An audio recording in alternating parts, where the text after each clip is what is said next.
সব দিন কিন্তু বাড়িতে খাবার ভালো লাগে না, এই কারণে একটু বাইরে বেরোতে হয়, তাই নয় কি?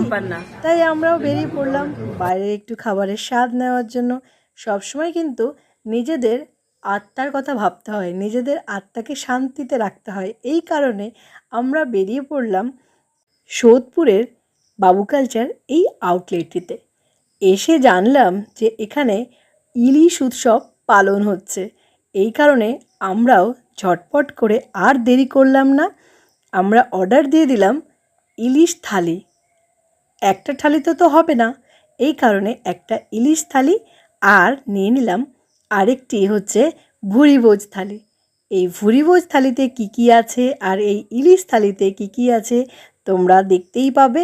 তার আগে একটু বলে দিই, বাবু কালচার এই আউটলেটটিতে ইলিশ উৎসব 4 তারিখ থেকে শুরু হয়ে গেছে।